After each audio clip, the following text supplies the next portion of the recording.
Party नेताओं कार्यकर्ताओं को राजनीतिक नियुक्तियों का तोहफा दिया है। नेताओं के जो नाम हैं वो सामने यहां पर आ चुके हैं।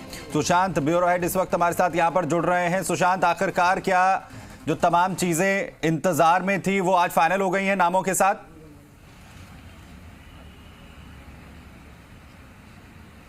बिल्कुल इंतजार खत्म हो गया। इंतजार लंबा था, लेकिन फाइनली एक ऐसी सूची मुख्यमंत्री ने जारी की जिसमें वरिष्ठ और युवाओं का समावेश है। पार्टी के लिए जो लोग लंबे समय से काम कर रहे थे, पार्टी को जो सत्ता में लेकर आए, संगठन को चलाने वाले लोग थे, वो जो है इस सूची में हमें देखने को मिले हैं। और हमारे साथ कई ऐसे अभी नेता हैं जिनको इस सूची में जगह मिली है।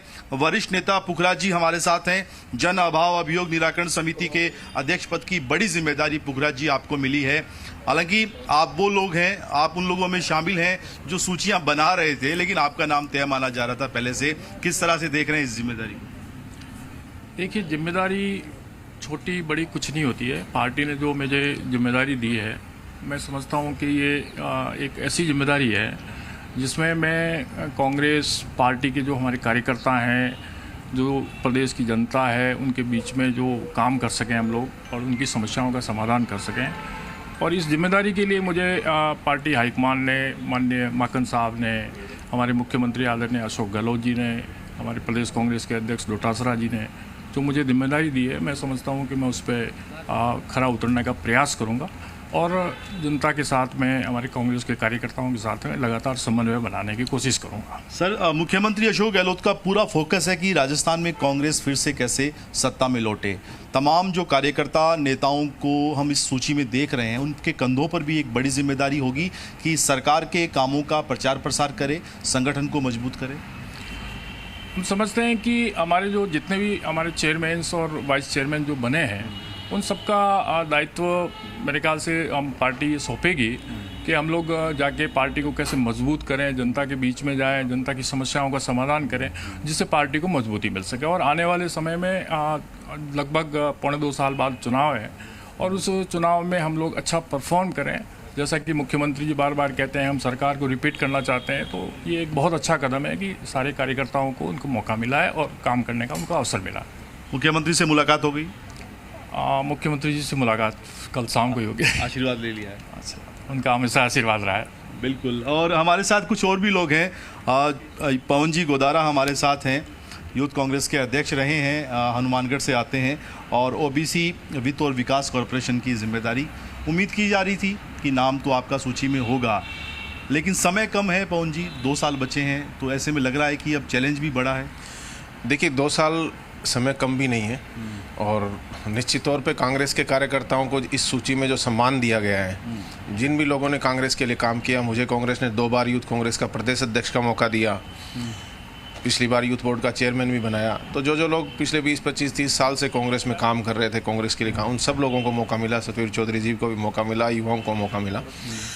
तो 2 साल का समय कोई कम भी नहीं है। हम सब लोग मिलकर जिसको जो भी जिम्मेदारी मिली है, जैसे मुझे अन्य पिछड़ा वर्ग की फाइनेंस और डेवलपमेंट का मिला है, तो मैं निश्चित तौर पर, क्योंकि अन्य पिछड़ा वर्ग का राजस्थान के विकास में हमेशा योगदान रहा है, कांग्रेस पार्टी के साथ भी अन्य पिछड़ा वर्ग का हमेशा मजबूत स्तंभ के रूप में अन्य पिछड़ा वर्ग की जातियां कांग्रेस पार्टी के साथ रही हैं। तो निश्चित तौर पर मैं पूरा प्रयास करूंगा कि जो जिम्मेदारी मुझे आलाकमान ने दिया उस पर खरा उतरूंगा। अन्य पिछड़ा वर्ग को, जो भी हमारे ग्रामीण परिवेश की जातियाँ हैं, उनके लिए जो इस बोर्ड के माध्यम से काम हो सकते हैं, उन सब कामों को हम धरातल पर उतार कर प्रयास करेंगे कि अगले 2023 में जब चुनाव हो तो कांग्रेस बम्पर मेजॉरिटी से वापस पुनः राजस्थान में सरकार बनाए।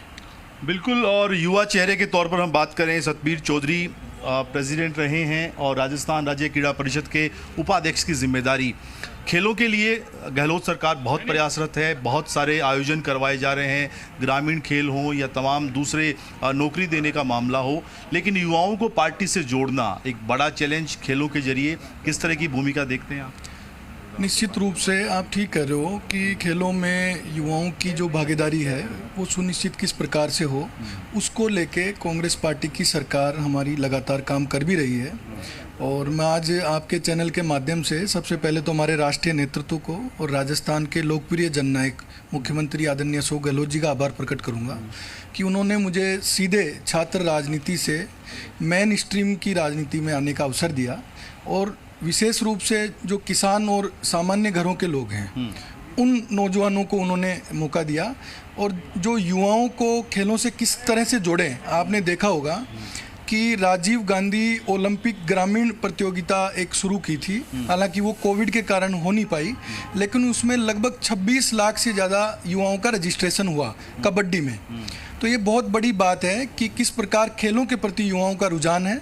और निश्चित रूप से मेरे साथ में पद्म श्री कृष्णा पुनिया जी को अध्यक्ष बनाया है, तो उनके अनुभव का लाभ भी लेंगे और हम मिलजुल के माननीय मुख्यमंत्री जी का जो सपना है नौजवानों को कांग्रेस से जोड़ें और किस तरह से खेलों के माध्यम से उनको जो कुरीतियां हैं और नशे से दूर करने के जो प्रयास हैं वो निश्चित रूप से हम सब लोग मिलकर करेंगे। और जो राजस्थान सरकार ने नौजवानों के लिए और विशेष रूप से जो खेलों के लिए जो हमारे सरकार का विजन है उसको लेकर आगे आने वाले समय में हम काम करेंगे। बिल्कुल, कुछ वरिष्ठ चेहरे हमें इस सूची में दिखाई दिए हैं जो लंबे समय से पार्टी के लिए काम कर रहे हैं। राम सिंह जी राव को भी जिम्मेदारी मिली है।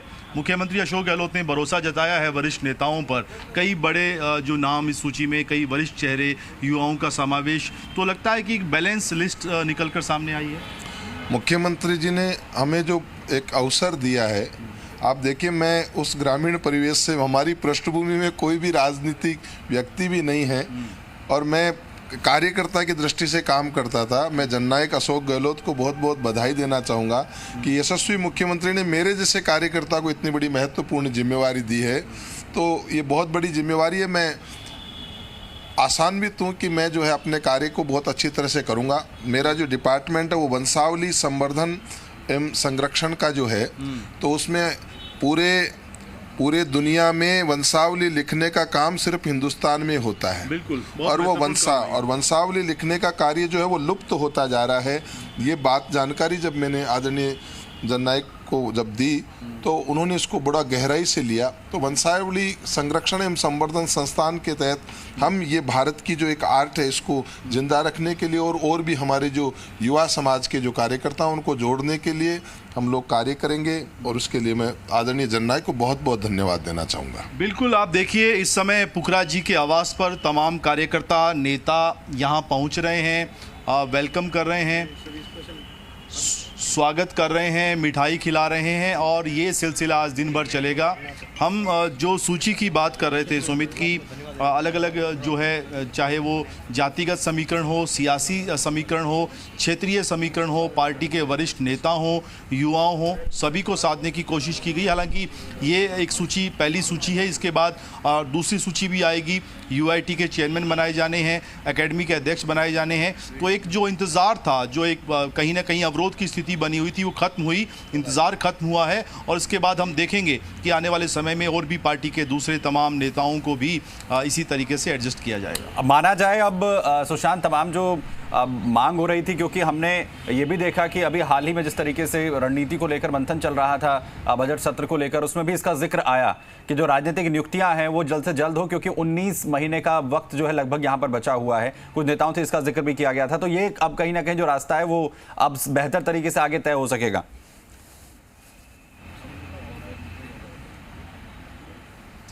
बिल्कुल, इसमें तो कहीं कोई दो राय नहीं है कि हालांकि 19 महीने का ही वक्त है अगर कहें, और आखिरी साल चुनावी साल माना जाता है। अगर हम कहें तो ये एक महत्वपूर्ण साल, चौथा साल, और बजट से ठीक पहले मुख्यमंत्री अशोक गहलोत अगर इस तरह से ऐलान करते हैं। पुखरा जी हमारे साथ एक बार दोबारा जुड़ रहे हैं। पुखरा जी, क्या हम देख पाएंगे कि अभी और सूचियाँ, चूँकि एकेडमी जो है उनके अध्यक्ष बनाए जाने हैं, यूआईटी के चेयरमैन बनाए जाने हैं, तो इंतज़ार जो खत्म हुआ है, सिलसिला अब शुरू होगा, और भी सूचियाँ आएंगी? बिल्कुल, ये यूआईटी अभी पेंडिंग है और अकादमी भी पेंडिंग है, तो मैं समझता हूँ कि जल्दी से जल्दी इसका भी निस्तारण हो जाएगा। आप अगर सूची को देखें पुखरा जी, अगर हम कोशिश करें समझने की, तो चाहे वो सियासी समीकरण हो, क्षेत्रीय समीकरण हो, पार्टी के वरिष्ठ नेता हो, युवा हो, जातिगत समीकरण हो, सभी को साधने की कोशिश की गई है। वो तो होता ही है, राजनीति में सब लोगों को साथ लेने की कोशिश की जाती है, क्षेत्र का भी ध्यान रखा जाता है, सभी वर्ग उसमें जुड़ जाएं, सभी कार्यकर्ता जो कई लंबे समय से काम कर रहे हैं उनको उनका समावेश हो जाए, तो इस तरह से सारी चीज़ें देख के सारे फैसले किए जाते हैं। डॉक्टर चंद्रभान हो, ब्रजकिशोर शर्मा हो, कई ऐसे चेहरे जो बहुत सक्रिय नहीं हैं जी। और अशोक गहलोत ने कल कहा भी कि राजनीति में जो है संन्यास नहीं होना चाहिए, सक्रियता बनी रहनी चाहिए। नहीं, बिल्कुल सही बात है, अच्छा है, बहुत अच्छा लगा। डॉक्टर चंद्रभान जी का, ब्रजकिशोर जी का, बहुत पुराने कार्यकर्ता रहे हैं। बिल्कुल, और यानी कि जो पार्टी के अंदर तमाम चीजों को साधने की एक कोशिश थी वो कहीं ना कहीं यहाँ पर कामयाब होगी, जिस ओर इस वक्त पार्टी बढ़ती हुई नजर आ रही है। राजनीतिक नियुक्तियां उनमें से एक थी, इसकी मांग लगातार यहाँ पर सुशांत हो रही थी। बहरहाल बहुत शुक्रिया आपका हमारे साथ यहाँ पर जुड़ने के लिए। उधर विधानसभा के बजट सत्र का आज दूसरा दिन है और आज भी सदन में काली पट्टी बांधकर भाजपा